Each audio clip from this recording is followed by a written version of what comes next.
Bismillahirrahmanirrahim. Alhamdulillahirabbil alamin wa bihi nasta'inu ala umuri dunya waddin.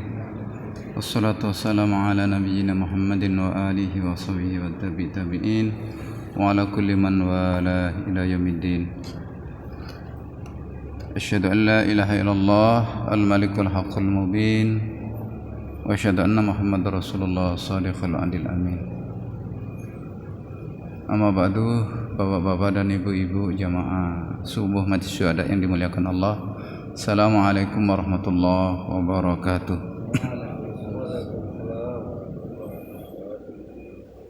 Alhamdulillah walhamdulillah summa alhamdulillah.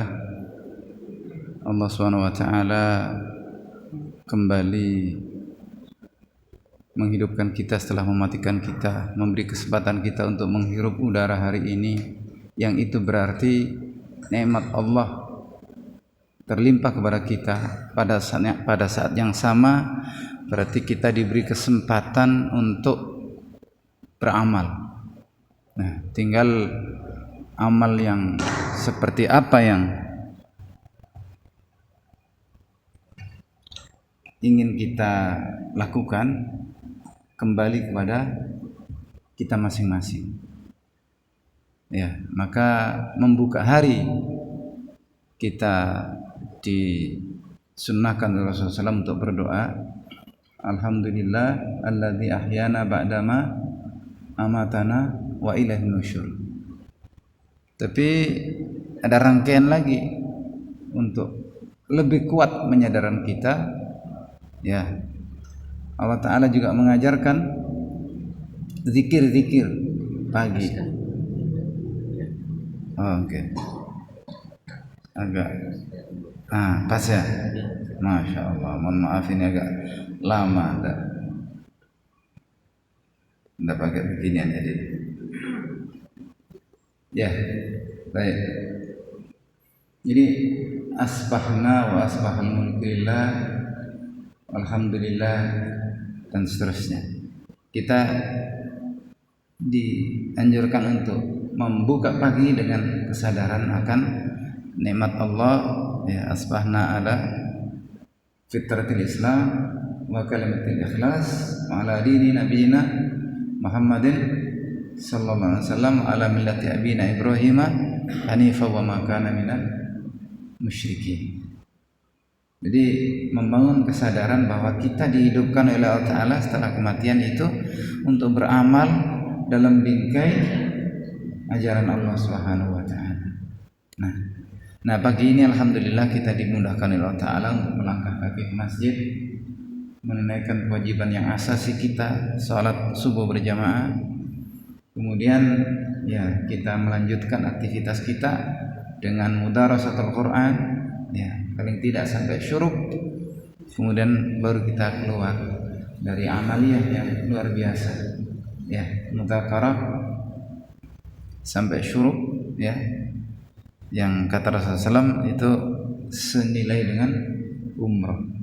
Taman, sempurna. Baik, bapak-bapak dan ibu-ibu jamaah yang dimuliakan Allah. Saya diminta Ustadz Yasir untuk mengisi pagi ini. Kemarin ya, agak lama lagi ngisi soalnya. Materi apa Ustadz? Kata Ustaz Yasir, terserah pian aja. Bingung saya kalau dikasih terserah itu. Ya, tafsir lah. Kalau tafsir mulai dari surat Al-Fatihah sampai surat An-Nas itu udah bisa sebentar. Ya, saya mencoba apa yang pas. Banyak sekali ayat-ayat Al-Quran yang terasa begitu mendesak untuk kita tadabburi, terasa begitu mendesak untuk kita hayati, kita renungi, ya, untuk bisa membingkai amal-amal kita. Saya jadi teringat, ya, para ulama menjelaskan tentang makna nuzulul Quran. Makna nuzulul Quran pertama itu adalah turunnya Al-Quran dari Lauh Mahfud ke Sama'id Dunya. Inna anzalnahu fi lailatul qadar, sesungguhnya aku Allah Ta'ala menurunkan Al-Quran itu pada malam Lailatul Qadar. Para ulama menjelaskan bahwa anzalnahu fi lailatul qadar itu adalah kami turunkan dia dari Lauh Mahfud ke Sama'id Dunya. Kemudian ketika ada di Sama'id Dunya, diturunkan ayat per ayat atau surat per surat atau sekelompok ayat ke sekelompok ayat kepada Rasulullah Sallallahu Alaihi Wasallam, yang dimulai pertama kali turun surat Al-A'la, ya, Iqra bismi rabbikal ladzi khalaq khalaqal insana min 'alaq Iqra wa rabbukal akram alladzi 'allama bil qalam 'allamal insana ma lam ya'lam. 5 ayat itu sepakati para ulama itulah ayat pertama yang turun di Gua Hira pada bulan Ramadan tanggal 17. Ya, kalau yang Lailatul Qadar itu pada umumnya tanggal likuran, tapi sama-sama bulan Ramadan. Itu makna yang kedua. Dan makna yang ketiga yang tidak kalah pentingnya dan kita inginkan semua, yaitu yang setelah turun dari Sama'id Dunya kepada Nabi Muhammad SAW, dia sudah menjadi tilawatan masmu', sebagai sebuah tilawah yang didengar, atau kitabatan makro, sebagai tulisan yang dibaca. Nah, ketika dia telah menjadi kitabatan makro atau tilawatan masmu', itu sampai ke telinga kita, sampai ke hati kita. Ketika sampai ke hati kita, kemudian masuk menjadi isi hati kita. Nah, itulah nuzulul Quran yang sejatinya. Artinya nuzulul Quran yang memang kita inginkan. Jadi kita tidak ingin Al-Quran itu hanya tilawatan masmu', sebagai tilawah yang kita dengar, tapi masuk telinga kanan lewat telinga kiri. Tapi kita ingin betul-betul dia masuk ke dalam hati kita. Bukan sekedar kitabatan makro sebagai tulisan-tulisan yang dibaca, tapi sekedar lewat di mata kita, bermain-main sebentar di pikiran kita, kemudian menguap. Bukan, tapi kita ingin Al-Quran itu betul-betul masuk ke dalam hati kita dari apa yang kita baca. Nah, jemaah dimuliakan Allah Ta'ala, mari kita coba untuk mendidik diri kita ini, bagaimana Al-Quran itu ketika masuk ke dalam hati kita atau melalui mata maupun telinga kita, itu betul-betul masuk dan kemudian menjadi ruh jiwa kita yang akan menggerakkan seluruh tubuh kita untuk beramal sesuai dengan Al-Quran tersebut. Ya.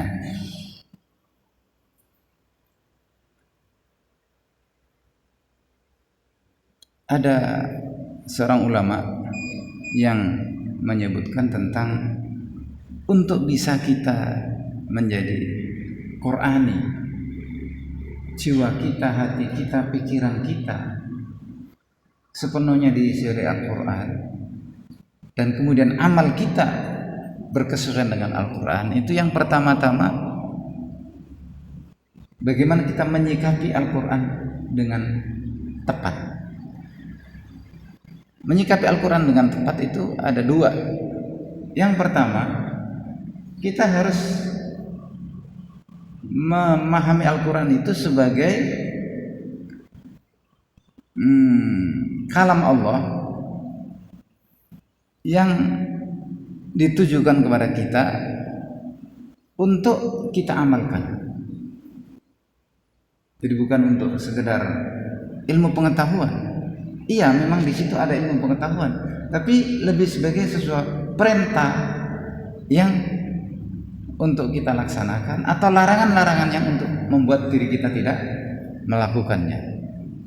Secara pemikiran ini simpel dan kita sudah memahaminya. Tetapi sebagai sebuah sikap, belum tentu semua orang mengambil sikap seperti itu. Tidak sedikit orang yang ketika mendengar Al-Quran dibacakan, yang terbayang itu adalah konsep-konsep Islam, tapi bukan sebagai sebuah perintah yang harus kita laksanakan. Menyikapi Al-Quran sebagai sebuah perintah untuk kita laksanakan, atau dalam istilahnya itu sebagai at-talaqqi lit-tanfir. Kita menerima untuk dioperasionalkan. Itu yang pertama. Ketika sikap kita benar seperti itu, ya, at-talaqqi lit-tanfir. Kita kemudian merabah kembali bagaimana supaya tanfid itu bisa lancar. Operasionalisasi Al-Quran dalam kehidupan kita itu lancar. Nah, itu ada dua yang harus kita sikapi lagi, yaitu kita, kalau dalam istilah tasawuf itu at-takhalli wat-tahalli. Takhalli itu pengosongan, tahalli itu pengisian. Ya. Apa artinya pengosongan? Jangan ada sisa-sisa pemikiran yang tidak sesuai dengan Al-Quran yang masih kita pelihara, yang membuat konsepsi kita tentang Al-Quran bisa nggak murni, bisa bercampur-campur, bisa malah nggak jelas. Ya. Dalam istilah yang umum, kita harus membuang segala pikiran-pikiran kita sebelum kita mendengarkan Al-Quran. Harus tidak ada konsep, harus ada pekondisian prakonsepsi dalam pikiran kita sebelum kita mendengarkan Al-Quran.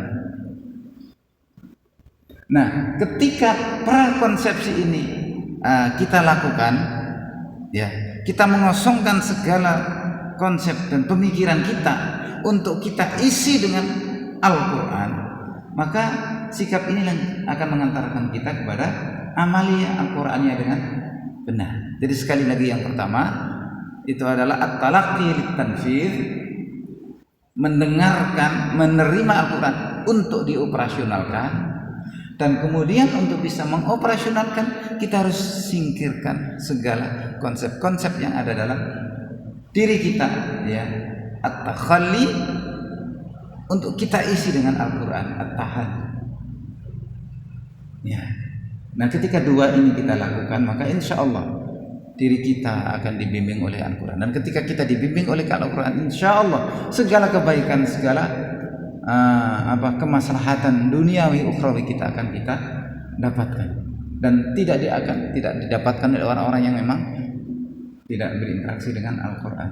Kata Rasulullah SAW, innallaha yarfa'u bihadzal kitabi aqwaman yad'u bihi akharin. Sesungguhnya Allah Ta'ala, ya, akan mengangkat banyak kaum, banyak orang bihadzal kitabi, dengan kitab ini, wa yad'u bihi akharin, dan menghinakan, menistakan orang-orang yang lain yang tidak mau mengambil Al-Quran. Nah, tentu kita ingin, ya, mendapatkan ini, kemuliaan dunia dan kemuliaan akhirat dengan Al-Quran. Jamaah yang dimuliakan Allah Ta'ala, itu konsep dasarnya. Nah, saya terus terang saja sebenarnya agak ragu-ragu gitu untuk berbicara di situasi dan di kondisi di mana kadang-kadang kita ini kurang kondusif, ya, kurang kondusif. Pada saat yang sama kita juga dituntut untuk membimbing umat, ya, untuk bagaimana supaya kita ini betul-betul bisa istifadah, bukan istifadah, tapi betul-betul untuk kita bisa berinteraksi dengan Al-Quran itu dengan baik. membimbing, mengarahkan. Al-Quran bisa membimbing dan mengarahkan kita kepada kemaslahatan. Dan inilah konteks relevan dan tidak relevan suatu ayat, suatu surah dalam Al-Quran untuk kita kaji.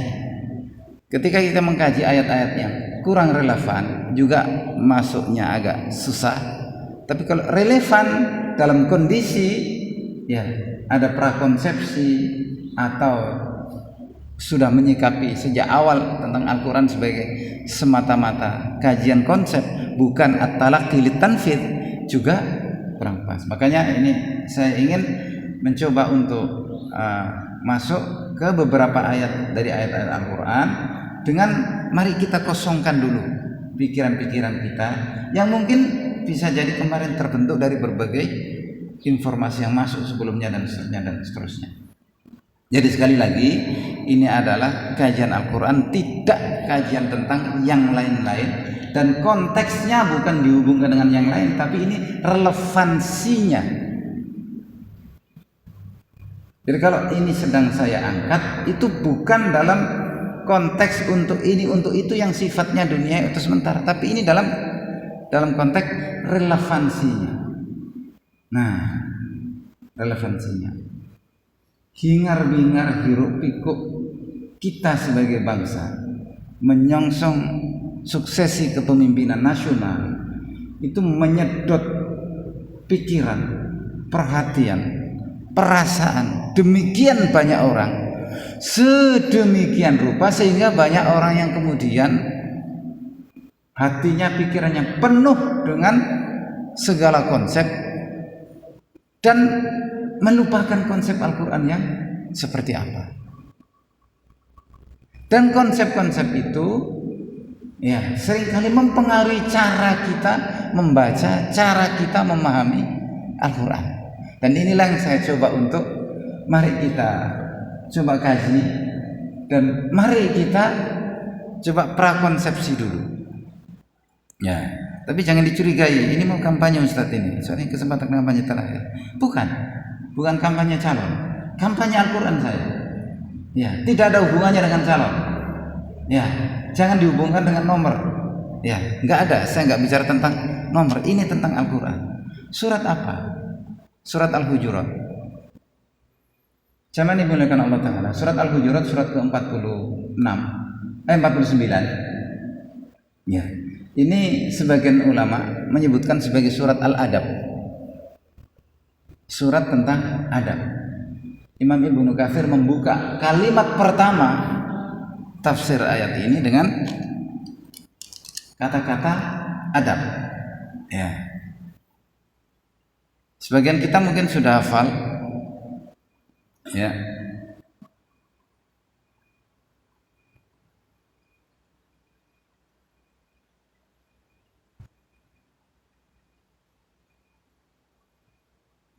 A'udzu billahi minasyaitonir rajim.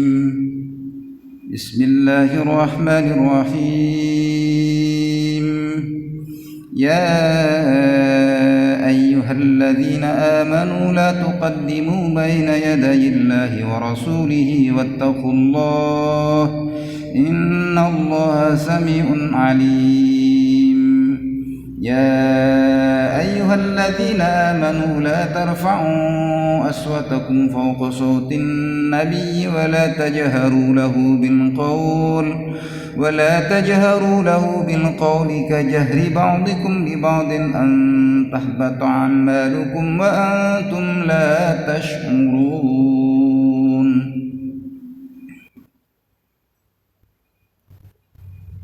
Sambil buka-buka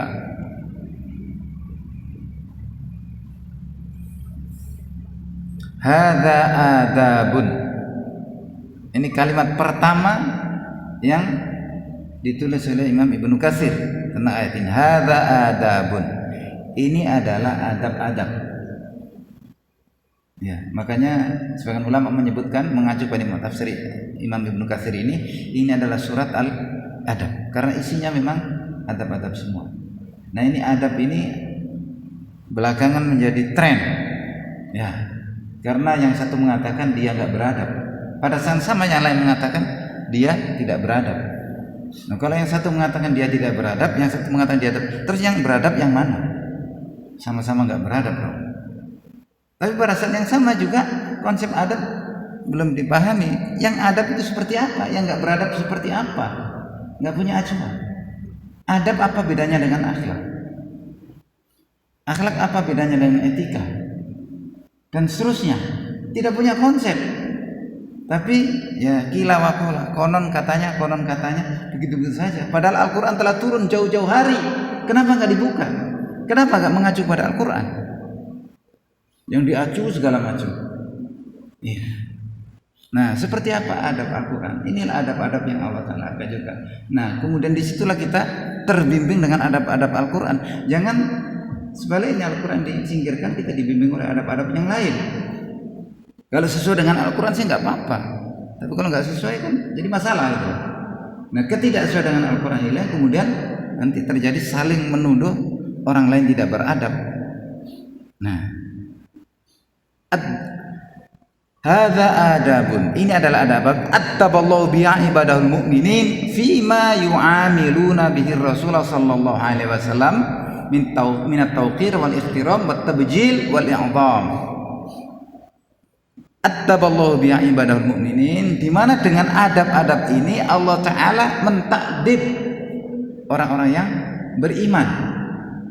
Jadi Imam Ibnu Katsir mengatakan dengan surat ini Allah mentakdib orang-orang yang beriman. Fima yu'amiluna bi Rasul, dengan mana dia bermuamalah dengan Rasulullah sallallahu alaihi wasallam.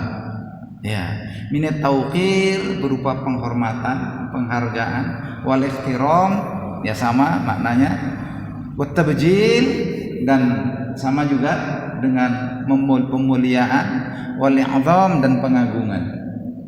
Faqala ya ayyuhalladzina amanu la tuqaddimu baina yadayillahi wa rasulihi wattaqullaha, maka Allah Ta'ala berfirman, hai orang-orang beriman, jangan kalian mendahului Allah dan Rasulnya, wattaqullaha, dan bertakwalah kepada Allah. Jangan kita mendahului Allah dan Rasulnya. Ini Imam Ibnu Katsir mengutip banyak qaul para sahabat, banyak sekali ya. Tetapi intinya ya kata Sufyan Ats-Tsauri salah satunya, la tuqaddimu baina yadayi wa rasuli ay bi qaulin wala fi'lin. Jangan bersikap dan berucap selain apa yang telah Allah Ta'ala dulukan. Kalau saya jangan mendahului Allah dalam sikap, jangan mendahului Allah Ta'ala dalam tindak, jangan mendahului Allah Ta'ala dalam ungkapan. Maksudnya seorang mukmin harus mengikuti Allah, ya, mengikuti Allah dan Rasulnya. Ya, baik, saya tidak ingin panjang di sini, ya. Baik di ayat 1 maupun ayat 2. Saya ingin masuk di ayat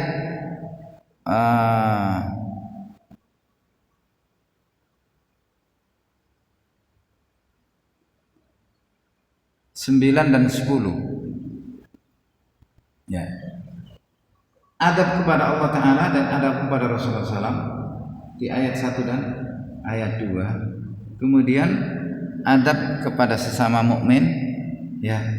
Adab dengan orang-orang kafir juga nanti dijelaskan di sini, ya. Nah, kalau adab dengan bangsa-bangsa juga disebutkan dalam ayat 13 yang kita sangat hafal, ya ayyuhan nas inna khalaqnakum min dzakarin wa untha wa ja'alnakum syu'uban wa qabaila lita'arafu. Nah, ini kita adab sesama mukmin.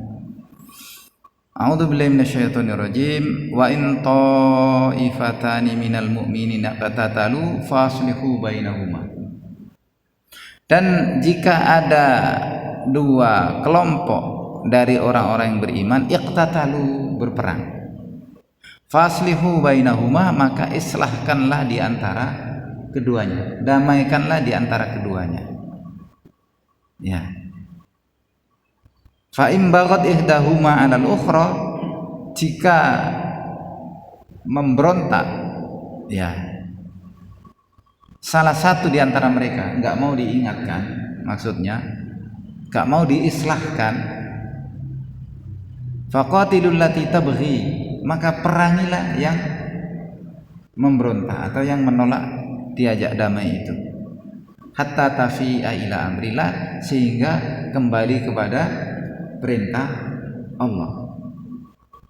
Ini menjadi panjang pembahasannya ketika siapakah orang-orang yang mukmin yang dimaksud dan siapa yang harus mendamaikan itu, dan kalau mendamaikan itu harus paksa, mendamaikannya itu harus dengan paksa dalam arti yang tidak mau damai diperangi.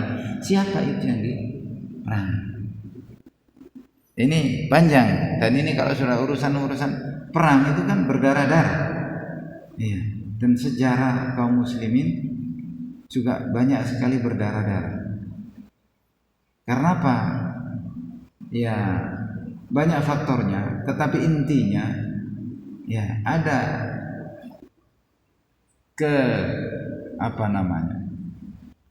keistiqomahan,